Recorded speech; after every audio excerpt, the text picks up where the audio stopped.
Yeah, guys. All right. So imagine this. You got your application, and you got data to store, right? So what do? You create a database.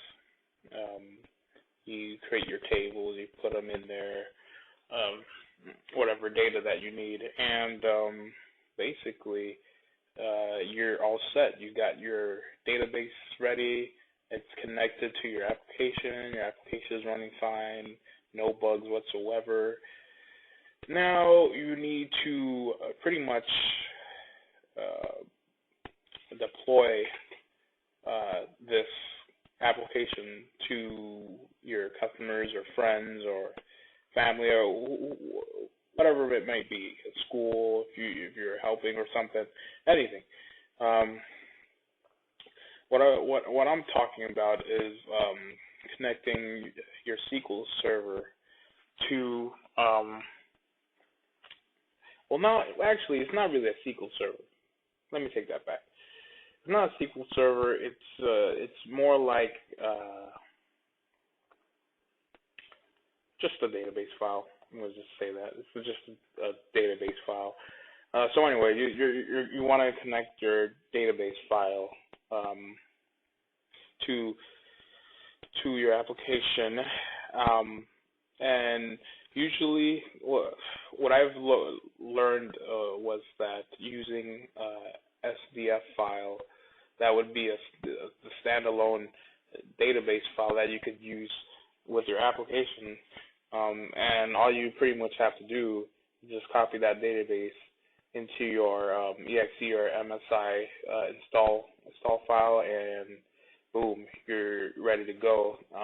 You just got to make sure that your connection is pointing to a location that is currently, available, meaning wherever you're installing the uninstall or your exe application or your DLLs or whatever it is, I suggest you put it there as well, so that way, you could always find it. Otherwise, I wouldn't know exactly how you would connect to a database file that's not in the location that you thought it was. So that's my 2 cents there. But basically, to get it all started, you will definitely need to go ahead, and this is for connecting. This is all the connections that you'll be needing. All the DLLs you'll be needing. See now, Microsoft SQL Server Compact 4.0. I'm pretty sure people who would be viewing this in, I don't know, a couple months, years, whatever it is, this will probably be outdated, but this is pretty much what you'll need to download. You download this, you install whatever this is, and after you install that, you would go into, let me find it, here we are. You would go into this folder, Microsoft SQL Server Compact Edition. Now this will include, see, version 4. This will include all the DLLs that you need, all of them. These you'll definitely need. But most importantly, you need the one under the desktop folder. This right here is the bad boy. This is the DLL that you'll use. That will be you're pretty much under your references. It will also be used to pull into your using references as well in your code. But those are the DLLs that you need.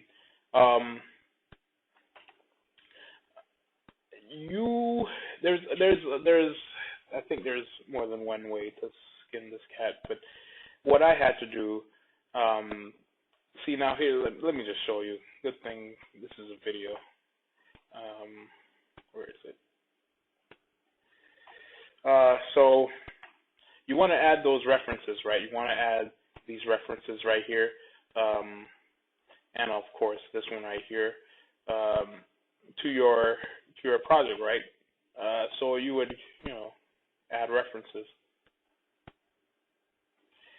And here I browsed it myself, but let's say I want to just add this one right here.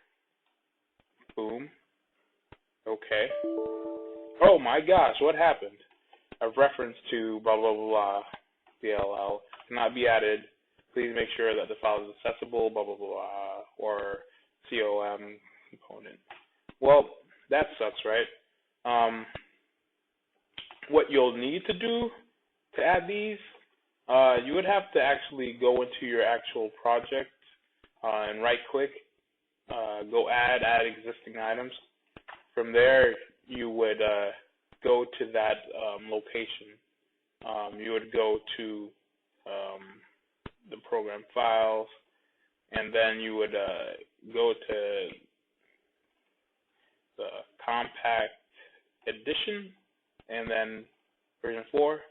And then you would, view all, blah, blah, blah. Then you could, I don't know what I selected. I'll just select one. Then you could add that, and it'll pop up here. You're not done, though. After you do that for all the DLLs, then you would have to, oh, and by the way, not all DLLs will need this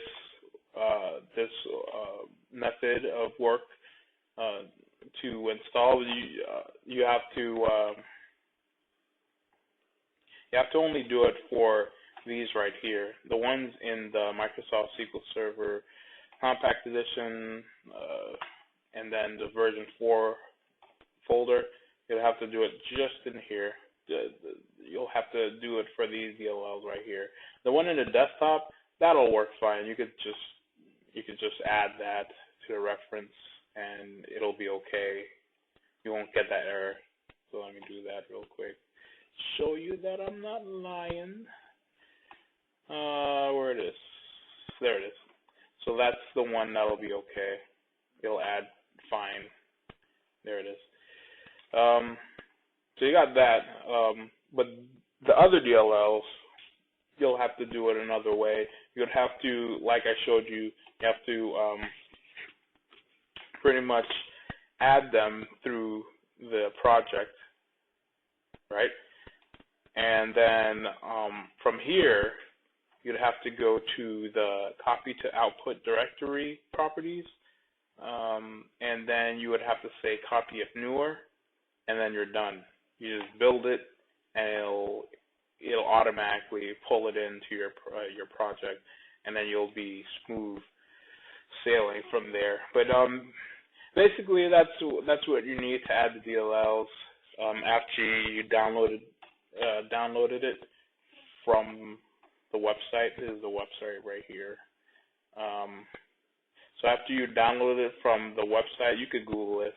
It'll pop up, I assure you. After you do that, basically you're done. You're pretty much done. You put in your DLLs. You're gonna have to put that reference that you've gotten, the blah blah blah blah. This in your reference, that would be, I believe, what was it? I don't even remember. Man, I'm bad at these videos. But let's see. Using system data. There we go. There's your reference. That's what you'll need. And then from there, you could just start putting in your connections. So you're going to SQL, CE, connection, and then you would say my connect, and then new connection, and then you could probably put it in here. You could probably put your connection here, or you could, go down here, say my connect, and then you would go to connection string and then put in your string, and then and then you're good.